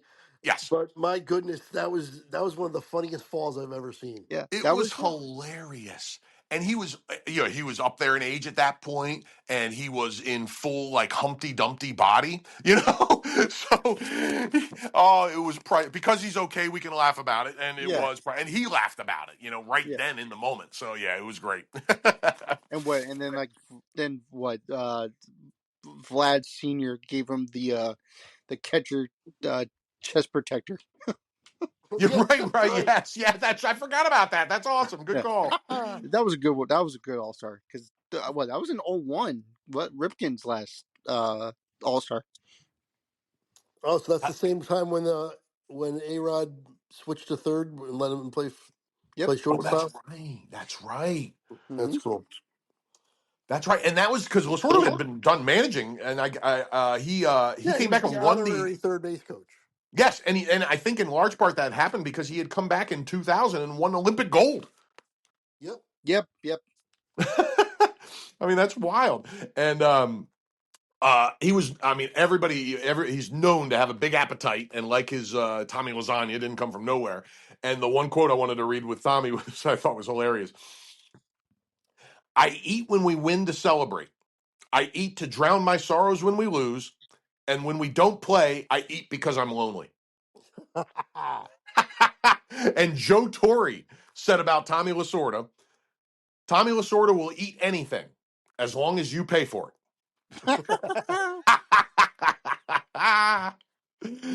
And then the serious side of Tommy, real quick, and because he nobody, I don't, very few people in the history of anything loved like he loved the Dodgers. Oh yeah. And his quote that is just so great, he said, "I bleed Dodger blue, and when I die, I'm going to the big Dodger in the sky." Yep. Yep. He was a gem, man. No, yeah, he really was. Dig I that. got a All right. few other names I just wanted to mention. I'm probably not gonna be able to discuss them. I got them up against a time crunch. Cool, But cool. if you guys want to discuss them, go right ahead. But I'm just gonna rip them off because I Okay. actually have a few more than even you, Al. I went a little crazy. We already talked about Rube Foster, the Negro League manager, but I wanted to mention Charlie Comiskey, Comiskey Park, Chicago, Yep. Yep. Okay. six Yep. 608 winning percentage. Damn. Yep, four pennants, one World Series. I want to also mention Cap Anson, who is Yes. on one of our lists for one of the player positions. Big time He player manager right there. Yeah, player manager, five pennants, 578 winning percentage, very good. Lou Pinella, Yep. Yes. three-time manager of the year. Nobody ever ripped a base out of the ground better. Yep. Jim Nah. Leland, Yep. Joe, Leland, these are you're hitting people that are on the list that didn't make the final honorable mention list because I was trying not to go too crazy. I love it. Dusty Baker, Absolutely. Yes. three-time manager of the year, three pennants, World Series, over 2,000 wins. He was tough to keep off the list, to be honest. I agree. He was one of the guys I was considering hard. All right, and the last two are just because of their nicknames, because I know Oh, we love a good nickname on here. okay. Leo DeRocher, Yes. the Lip. Yes. Yeah. A lip. Three pennants, over 2,000 wins in a World Series. So numbers are there too. And the last one is Bucky Harris, the Yeah. boy wonder. Took Yes. over as player manager at 23 years old. This is the guy that I was talking about, Craig. When I said when I was 2,100 wins as a manager, though, but under 500 because 2,200 losses. But two World Series, three pennants, and all those guys are Hall of Famers. That love it, was dude. all my honorable mentions. If you guys want to expand on any of those, feel free. I unfortunately am up against it, Well, so I'm I so have glad you to were here as sign off. always, my man. And yeah, Jordan, I have a couple other things if you want to go another couple minutes. I'm down. We could go another couple minutes. Okay. All right, cool. I'm going to sign off, guys. Thanks again, Jordan. As always, it's a blast, All right. and make sure you guys check out the podcast too. The Bring 'Em Out is back. You guys make sure you mention that at the Oh, end. thank you, Craig. Super Yes, we cool of you, we will man. mention that at the end, and then All right, I'll text you I'll text in the group chat about the next one we decide to do. perfect. Sounds good. Thanks a lot, guys. I'll see you. You're the See man, you. Craig. See you, man. Bye bye. Awesome. Well, I'm All glad right, Craig Al. got in some great names there before he had to run. That's so cool. Yeah. Yeah, Um. Leo DeRocher is one I would just want to spend half a second on. Not a whole lot of time, but Leo is a bit of a he's a classic figure in the game. Leo the Lip, great name. He was notoriously tough on managers and was ejected a lot. I think he's probably in the top 7 or 8 still in ejections. And just one of the classic characters of the game. Glad he was brought up. I kind of thought he was going to be on the list when I started this, but he routinely comes in. Like I found him like anywhere between 13 and 19 on most of these lists. Um, one name I want to mention for sure is Whitey Herzog. Okay. Yeah. Now, Whitey, he just didn't manage long enough to make these lists, forever. But and I can't even I have to find him real quick here. But Whitey managed one of my favorite teams of all time, and that was those '80s Cardinals teams. Yeah. Yeah. I remember. And it was the greatest small ball team, one of the greatest small ball teams of all time. I mean, that you had guys like they were combining for over 200 steals between just their 1 and 2 hitters, between Willie McGee and Vince Coleman. Vince was stealing 130 bases a couple years, and Willie was getting 70 or 80. Crazy, Yeah. crazy. They were chopping the ball off the turf at Busch Stadium because it was the era when AstroTurf was insane and it was like playing on concrete, and they were using it to their advantage because they had one of the fastest teams ever. And it was and Whitey was part of a big part of that strategy, and he was just one of my favorite guys ever. He retired really young for a manager and just never appeared in the game again, but I always thought he was great. No. Yeah. Definitely. And yeah. Definitely one of a lot of people actually say one of the better Cardinal managers around. I know he just like I think he recently passed away too. I think like sometime late last year. But yeah, no, he Okay. was he was such a good manager. Like I even heard Ozzie Smith say like I he was like one of the best managers I've ever played for. Man, yeah, and yeah, and what else do you need to know? I mean, one of the greatest players of all time thought he was awesome. That's a beautiful thing. Um, yeah, that's awesome, man. That's that. He's a good one. He's a good one. So, do you? I have maybe one or two more. If you have anything else you want to throw in first. um yeah, I mean Craig mentioned most of the guys are on my list. I know it's weird to do it, but I did put them on honorable mentions just because I know when it's all said and done, they're gonna go down as one of, if not the best managers, at least in this era. But I'm gonna start with one of them. Terry Francona Ah, there was you go. was one of the guys I did it. I mean, just because I mean, look at that record and look at you know the things he's done for the Red Sox. Cleveland was another one.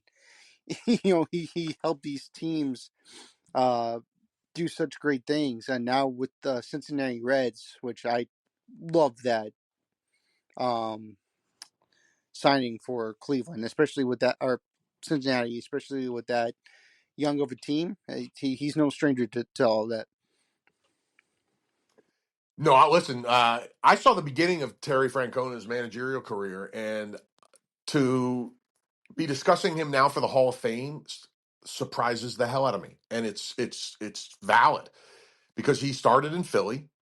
those teams weren't that great, and he didn't he didn't help them do anything. Like we've talked about, a lot of great managers can't help crap. You can't, like a friend of mine said when I was young, you can't polish a turd.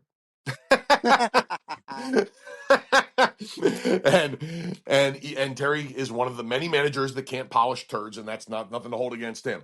So, but yeah, he's been great now for a while, and I think this stint in Cincinnati will cement his legacy as one of the best of all time, or just a very good manager. If he can do this in Cincinnati, because he did it in Boston, he won his 2 World Series with the number 1 and number 2 payroll in baseball, and he's never won any World Series without that. So that puts him in the same cluster as every other Yankee manager we ever talked about, and a few other guys. So I really want to see now, can he be, one of these guys that leaves New York and be leave big payroll and be successful, or will he falter without a top 10 payroll? So I can't wait to find out. I think he's a very good manager, and I think he has a good enough team to do this with. So I can't wait to see. Let's see what he does, man. This is going to be fascinating. He's got this stint settles him between, because he wasn't in a single top 10 of any of the lists I found, and I looked at 7, but he did Yeah. appear between 10 and 20 on several of them. So I think this time in Cincinnati solidifies him in the top 20 and puts him potentially in the top 10, depending what he does. Yeah, I agree. I agree wholeheartedly with that. I love it. I love it. And if you You know, don't mind, Jordan, while we're on active guys, yeah, I'd like to throw one other back at you, and I bet you know who I'm going to say, and that is Bruce Bochy. yep. That was my other one. I love it. I love it. Those are the two. And you know me, I just automatically chop active guys off the list. But if I didn't, Bochy would have made it. Francona wouldn't yet, but Bochy would have. And Mhm. to me, I didn't get to go fully insane with this like I wanted to, but I did a little research on some of the managers in the top 10 and honorable mentions and their payrolls and their World Series wins. Okay. Mhm. Now, this is why, to me, Bochy's going to go right into that top 10 the day he retires, and I'm not sure where it'll settle. For instance, I just said Francona won twice with the 1 and 2 payrolls. Joe Torre won 4 times. He was first 3 of those years, second once. Mhm. We talked about that crazy season Joe Madden had. That was one of the most impressive seasons of all time. Here's Yep. where Bochy lands. He won in 10 with the 10th highest payroll, but it was less than half of first. 97.8 million versus the Yankees at the time at 206.3. Then he won in 12 at 18th.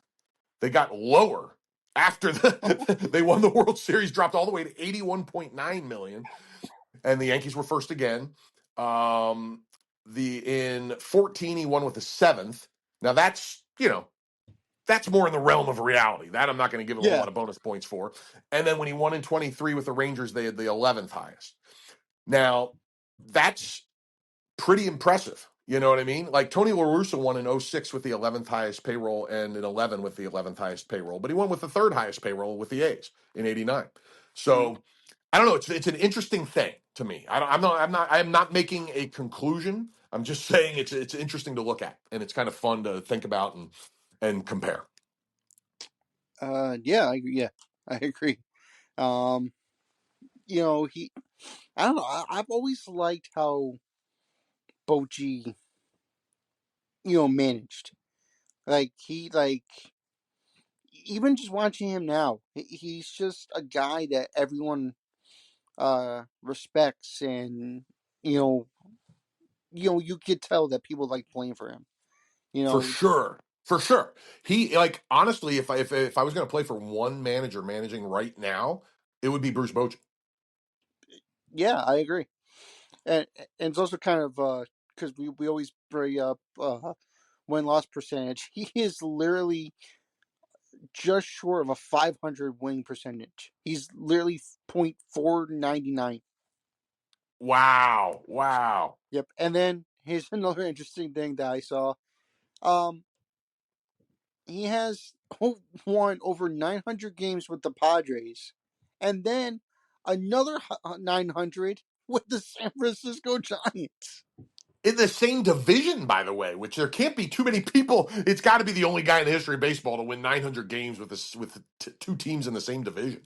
Yeah, That's amazing. That's amazing. Yeah, I've yeah, always thought Bochy was really good, and it's again, his solidifying of his legacy is going to be how this shakes out with his last few years here in Texas. You know, yeah. I agree. I agree. to make a really good case for that top 10, he's going to have to finish over 500. You know, because the only guy any of us had on that list, and we all had him in different spots, that was under 500 was Connie Mack, and Connie Mack had the most wins of all time, and Bochy's not going to do that. Yeah, no, I don't. I don't think he's close. No. No, no, no. I mean, he'd have to manage another like 25 years and win a lot of games every year. Yeah. Remember, we said, isn't that crazy? The number two guy all time, which was Tony La Russa, would have to manage another 9 or 10 years and win 90 or 100 games a year just to get close to Connie Mack. Yeah, it's insane. And then, I have one more old school guy I want to highlight real quick. Pat Moran. Now, this is a guy that I had never heard of before, even when I was young and researching with my old baseball cards and all that. But the reason I found this guy, one, he won 2 World Series, and he has the most wins over a 9-season span of any manager in baseball history. Oh wow. He only managed 9 seasons. He was 748 and 586, and won 2 World Series. Oh wow. Yeah. So Pat Moran. And then just a couple names I want to throw out real quick. 2 other guys that I want to mention that I thought were great that I don't need to get into details on. One you would know for sure and remember seeing yourself, Mike Scioscia, Yes. Yep. the rally monkey manager. Yeah. Who I always just appreciated his demeanor, and I thought he was a solid manager. He's never going to make this list, but he's very good. And then another one from the old days that I always thought was really cool, just a classy, very respected guy. He never won a World Series, which is why he's never going to make one of these lists, but Gene Mauch, who Okay. was Anaheim. I think back then they were the California Angels, for a long time manager of the California Angels, and I think he managed a few other places, but I just remember him with the Angels, and just being just super classy and just one of those guys you wished you played for because he seemed super cool. Yeah, that sounds pretty cool. Although when I still smoke cigarettes, maybe I would have chose Jim Leland so I could smoke in the dugout. It's I mean, so why weird, not? man. Can you imagine going to a baseball game, Jordan, and seeing the manager poke his head out of the dugout and smoke? Yeah, I believe. Yeah, that's insane. I saw that in 1997 at Candlestick. It was crazy. Yeah, that's insane. That they used to do that. I freaking love it, man. Yeah. Well, did you have anybody else you wanted to mention, my man? No, those were it for me. Love it. I think we did a pretty good, thorough job, and this was a great list. Um, yeah, man. So, what are you thinking about doing next? Do you have any thoughts? Um, I'll definitely have to talk more, see what I could do. But I was thinking about doing the ones that we said. Um, I'm thinking about doing a funny one, like doing either the weird, wacky batting stances or I would have loved that.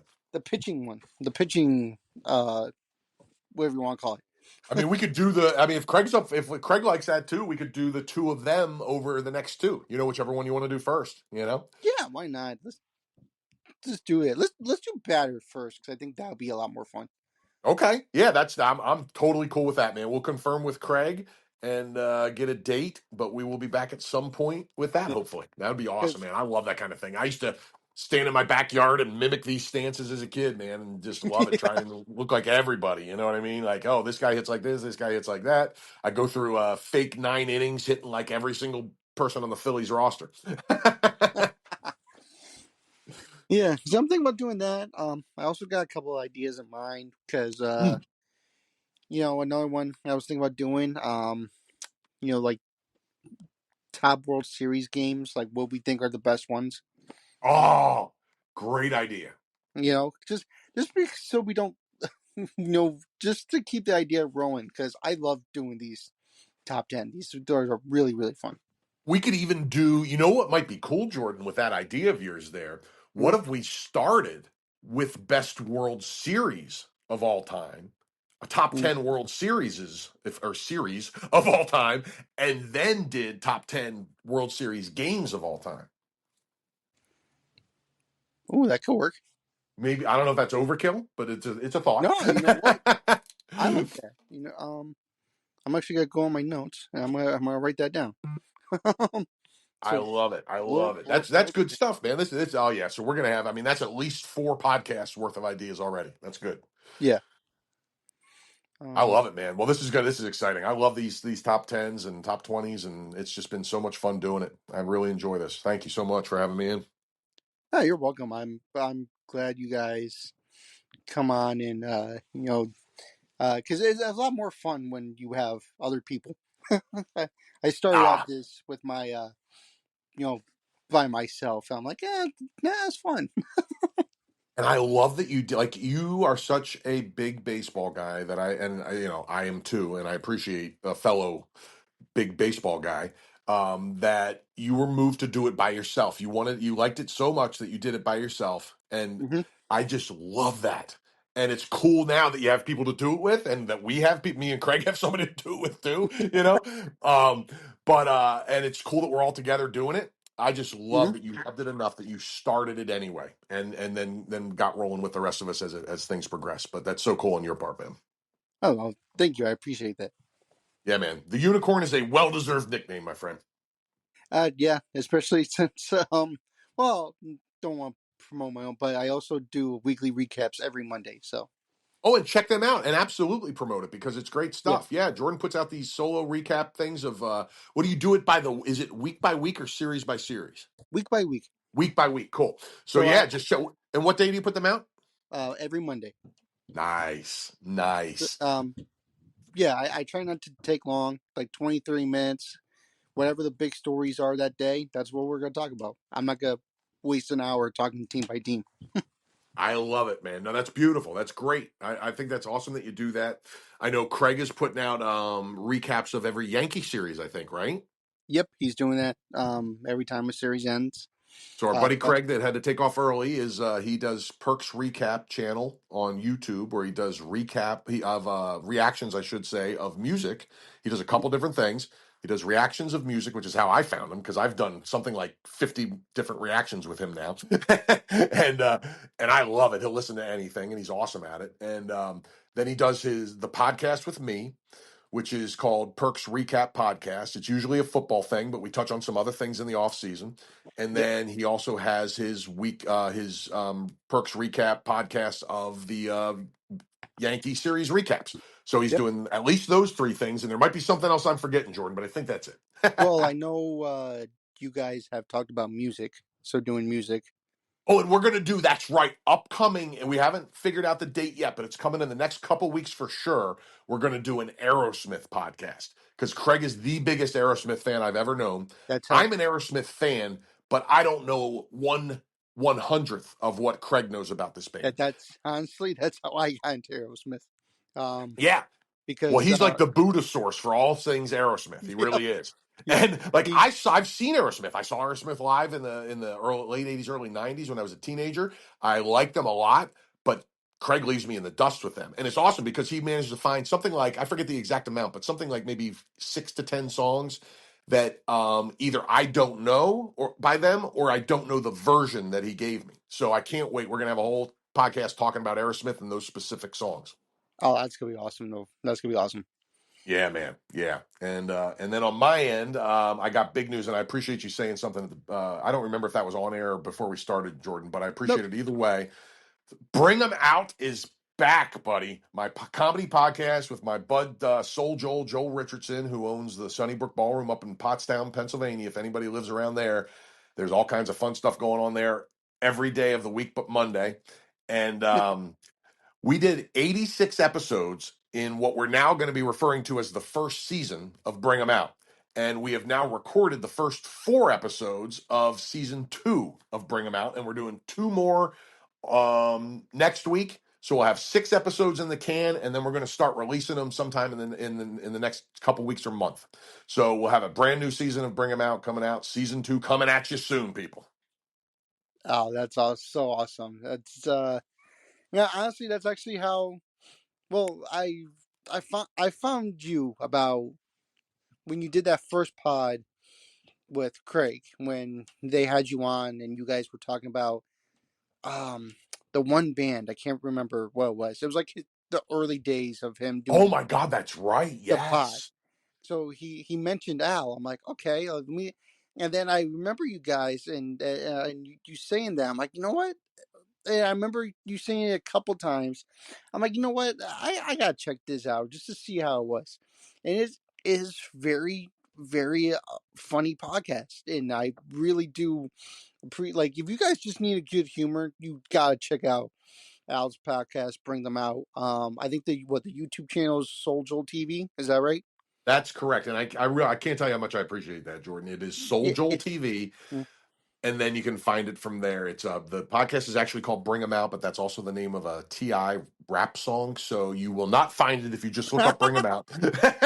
It's buried under a much more successful rapper. But if you go to Soul Joel TV, it's real easy to find, and those original 86 episodes are still up there. Lots of well-known comedians. There's something like a combined hundreds of appearances on the Tonight Show and other late night shows between all the comedians that have been on our pod. So really cool stuff, really fun people. And my podcast partner Joel is one of the best people I know. He's just a great guy, and I'm just so thrilled that it's back. Yep. Yeah, I mean, I'm as well. I can't wait for the second season. We'll call it. My man, I appreciate you allowing me to talk about it and saying the kind words.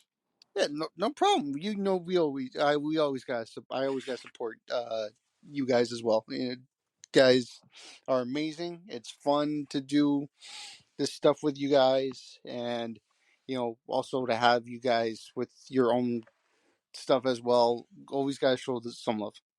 I love it, my man. And I can't tell you, the last thing I'll say about all this is I just can't tell you again how much I appreciate you bringing me in on this because there's nobody else other than you two that I'm going to be able to spend an afternoon discussing the top 10 baseball managers. Oh, I appreciate that. My man. Uh, all right, well, you got anything else to add before we sign off, or that's Nah, I am good to go, my man. Thank you as always. no problem? And thank you guys for joining us. I mean, if you're listening to this on YouTube, go check out the other top tens that we have done. There's like a playlist that I've made for you guys. Go check them out, and also go check out Craig's YouTube channel, Perks Recap, and also look out for Al's pod, Bring Them Out, which is making a comeback. Can't wait for that. And other than that, I'm going to sign off, and I will see you all in the next one.